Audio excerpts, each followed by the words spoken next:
Hello everybody.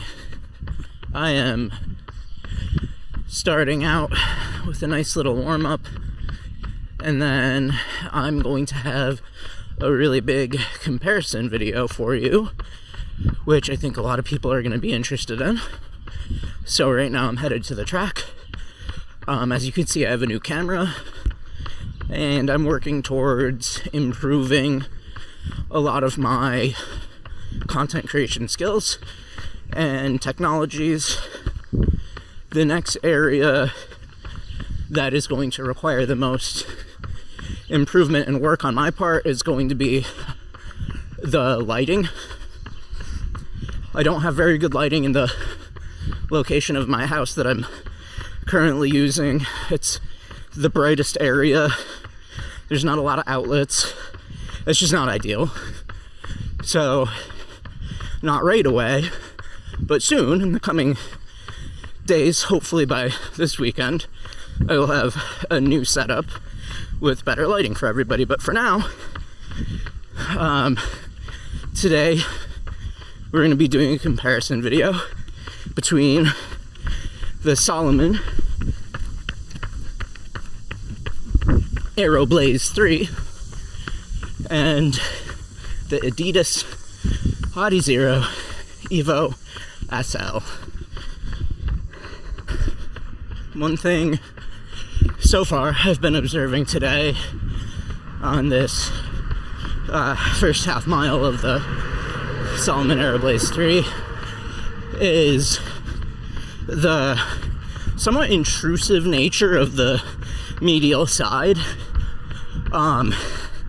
Doesn't quite make it to arch support, but it's also not quite not arch support. I hope that makes sense. I didn't notice this on the first couple of runs I did in this, but it's immediately apparent today to me. Just some thoughts.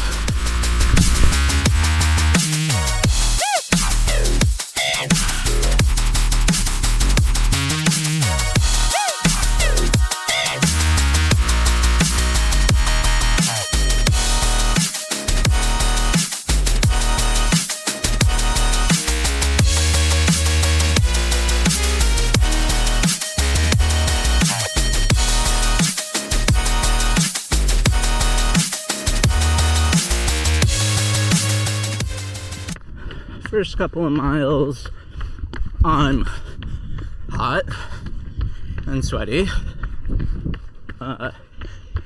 It is a lot more like standard EVA than I would like. When you tie it tightly for your speedier work, it feels a little constrictive on my lateral side, also through the arch. I do think that there's a little bit of arch interference. So I did just loosen it on my right side. I might actually have to stop to loosen my left side as well, just slightly. It feels more comfortable like this, but I hit a couple faster miles and segments. So far what I'm experiencing is one of two things. Either the Aero Blaze is too thin in the forefoot, or the material, the foam, is not very responsive. And I'm actually leaning towards it being too thin in the forefoot, like I said in my initial review, because if I land in the heel, or if I radically increase my force that I'm outputting, then it comes alive. But in the forefoot,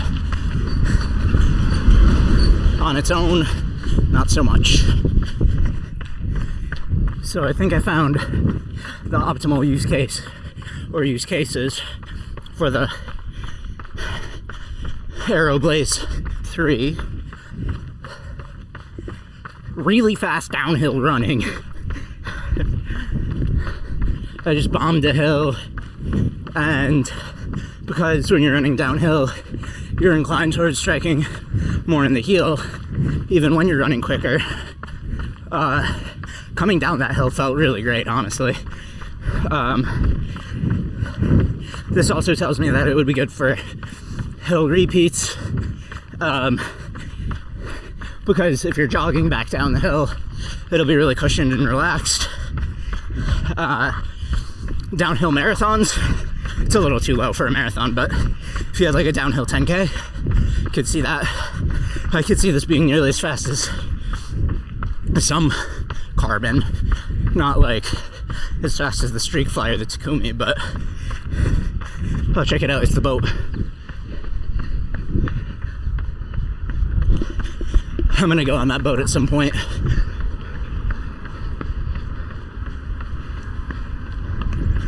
It takes passengers on the Genesee River as like an experience. What's up, everybody? I'm up here in the office. I'm gonna try to migrate some of the set up here to create a better environment to do reviews in for myself and for all of you. It's a little bit more put together up here. I mean, it's currently a complete mess because I'm in the process of rearranging, but I have a special review for you today, and it's a comparison between the Salomon Aero Blaze 3 and the Adidas Evo SL. Adizero Evo SL, because I just did a video on Adizero. My Teams noise just went off, in case you were wondering. I might have to pause. Okay, I'm back with this comparison between two shoes that I think really could accomplish very similar things for the right person. A little bit about them each. You all know this. This is the Evo SL. Everybody's been paying attention, knows what the Evo SL is all about. But for those that don't, speedy daily trainer, full race foam midsole, sloppy upper, decently lightweight, great rocker in the front, stylish, hype shoe of the year. Then the Salomon Aero Blaze 3 just came out a couple days ago, maybe a week ago by the time I post this. And it's a tempo shoe. And this is why I'm comparing the two, is that honestly I don't think that for the vast majority of people the Evo SL is going to be the best daily mileage shoe, and I do think it lands more in the tempo category. Or speed daily, or whatever you want to call it. All of the categories have blurred together so much at this point that it's really hard to make definitive evaluative statements on what shoe is for which purpose and which category it belongs in, and so on and so forth. So I'm going to base all of this on more verbose, descriptive analysis of the shoes and my experience with them, and not so much what their prescribed use is.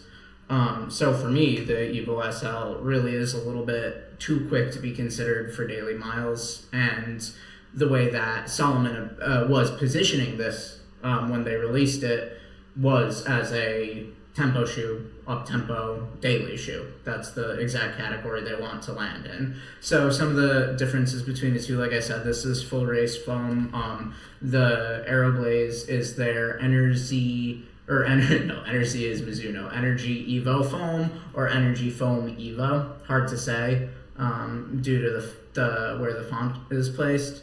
It's like a don't dead open inside thing. So I think it's Energy Foam Evo, but based on the font, it probably is Energy Evo Foam. Doesn't matter. Really doesn't matter. So the foam in this is an EVA and PIBA blend. And I did mention this in my initial review. It's not like the EVA PIBA blend that you get in the New Balance Rebel V4. It's better than that. It's more substantial. It's very firm. It's almost as, I think that maybe the Energy Foam Evo Foam is a little bit softer than the Evo SL, but underfoot, it's really hard to say. I think it depends on where you're landing in this, and this is something that I definitely addressed out on the run. It highly depends on where you're striking your foot on the shoe, how soft it feels. So, and I think that it really comes down to this channel here, this cutout, versus in the forefoot, you have a rubber patch to push off from. And when you land back here, you're getting the additional like benefit of the air, that like layer of air that you're compressing onto. And in the forefoot, you're landing on all rubber. And I think that that changes the character of how it feels in the front versus in the back. So comparing these two, Evo SL, very fast, super motorcycle feeling type of shoe, where in a straight line, if you could stay in a straight line with it, the rocker claws you forward without sort of your permission. You're getting dragged along in this shoe at higher paces no matter what. That's not the character that I found so far in the Aero Blaze. It is a little bit more accommodating to slower paces, especially if you tend to be a heel striker at slower paces or generally. It allows you to sit back and roll along with, you know, whatever pace that you're intending to hit. It's a very floaty, rolly, sort of calm ride at those paces. Now, the purpose of the run today in this shoe was to get it up to faster speeds, because that's what I hadn't done yet in it. And it was enjoyable at points, and there were some drawbacks to it. So where the Evo SL feels right at home with those extremely fast paces, like pushing into sub-half marathon, like maybe down to 10K. I mean, my personal 10K is the same as my half marathon pace because I PR'd both at the same time. So I'm still in that radical growth phase of early stage runners where I don't actually know what my 10K pace is, but I feel like this, if I wanted to race an all-out 10K, this is not the shoe I would choose for it, but it's also not a bad option to choose for it. I don't think that the Aero Blaze has the same pace range as the Evo SL. I think it's dialed back a little bit, where it's maybe half marathon through slower than marathon. This can handle the slower end of the spectrum really well, but not as well as some other shoes that I've really enjoyed. I think that what it comes down to in the Aero Blaze is that the forefoot is too low, and this is what I said in the first review. This is what I'm going to say again. It feels low in the forefoot. When you're striking on the heel, it feels really excellent. It feels like there's actually innovation going on in the foam. It feels like this is a newer product when you land in the heel.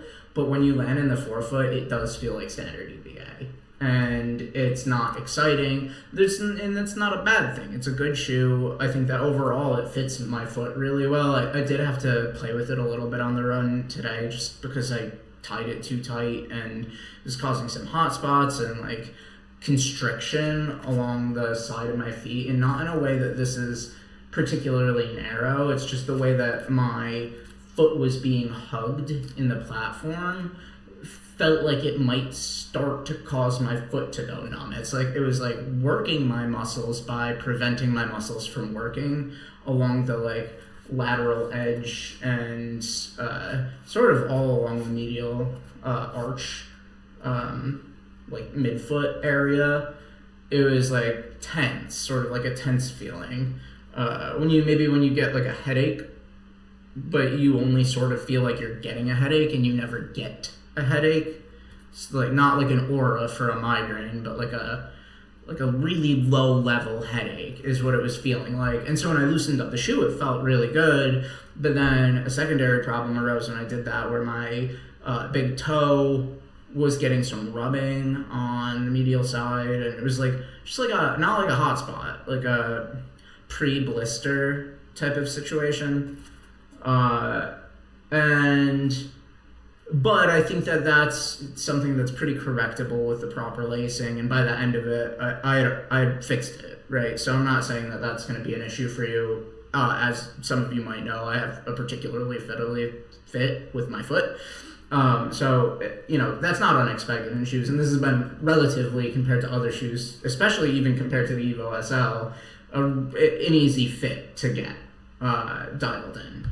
So I just think that I'm lamenting the fact that for me, for my foot strike, I do not think that this is a shoe that works. I think that it feels outdated compared to a lot of shoes that I run in. I typically only run in exciting shoes because I run in what excites me. And that's going to inspire me to get out the door and to make content for y'all. I'm not about to go buy like a Hoka Clifton or something to run in. It's not interesting to me. Maybe someday I will. I'm not, trying to preclude any options or any experiences. I don't want to limit my experience range, but that's not what gets me out of bed in the morning to go for a run. It's stuff that I think is going to be innovative and exciting, and I want to share with everybody. And so, I'm not fully disappointed in this.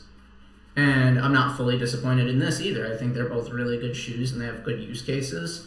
The use for the Evo SL is if I'm trying to, get in that half marathon pace range for an indefinite amount of time where I'm not going to stop and take any, photography or do any filming or anything. If I'm not going to be interrupted, because it is like a motorcycle or like a bicycle. Like once you get pedaling, and once you're at speed in the Evo SL, if you stop, it gets wobbly, and you just don't want to. You want to just keep speeding through it. And with it, that's the use case that I have for the Evo SL. And I'm going to still rack up some miles on this, probably somewhat slowly because I'm doing a lot of filming for you guys, but over time I'll get more miles on the Evo SL. It's too good of a shoe not to run in, right? It needs to be run in. The Aero Blaze. I could see this becoming like a go-to run club shoe for me because I typically run with a pace group that's a little slower than my average daily pace, which is intentional. I need to do some recovery runs, so when I'm chatting with people, I take that as an opportunity to do a recovery run. As for the Aero Blaze, it is like it's completely split in half shoe. The front really wants to go fast, and it wants to be like popped off from out of a rolling stride, and the back wants to take a lot of impact forces and transition it into the front, right? So you get snappy, firm, maybe a little bland but reliable in the forefoot, and springy, responsive, floaty, innovative-ish in the heel. It's one of the most levitative and floaty feeling experiences landing in this. It's not like particularly bouncy. I don't feel like I'm coming up from it. It almost feels like I'm going like that boat in the clip, the beginning of the video, where it's just like going through the water. But if it's like two things are causing this to lose out on being a pretty magical experience for me. The first thing is this big rubber here is stopping there from being the channel effect in the forefoot. Now, if they did remove the rubber right here, I don't really think that would be good, because I think that it would lose structure and collapse inwards on itself. But for the forefoot, it's that this rubber is slappy, so it becomes a little harsh. I'm not sure if the foam is firmer up front, but it really does. I mean, touching it, it's not firmer up front, but the experience of running in it, it feels firmer up front. It just does. And I think it's down to this rubber. So that's one thing. And the second thing is the amount of stack in the forefoot. I think that if they added stack to the forefoot, it would mitigate the rubbery feel to landing on the forefoot. I think that, it wouldn't reverse it, right? It wouldn't create this cool airy channel effect but it would add cushion to the forefoot, and that's all I'm really looking for. So maybe this shoe is just not for me, and maybe not designed for me, which is a shame because I do otherwise really enjoy it, especially when landing in the heel. And it's so crazy because if you try to land in the heel in the Evo SL, good luck having a heel afterwards. Not really. I mean, it's stable enough, but it's they're different. They're different characters, and I don't think that these are as direct of a comparison as I was hoping for. The only time that this felt anything similar to the Evo SL was flying down a hill when I was smacking into the heel over and over again. I was able to hit some really pretty crazy paces for me and for the weather today when I was doing that. So that's my comparison. They're not as comparable as I thought they would be, and sometimes that's what the comparison actually is.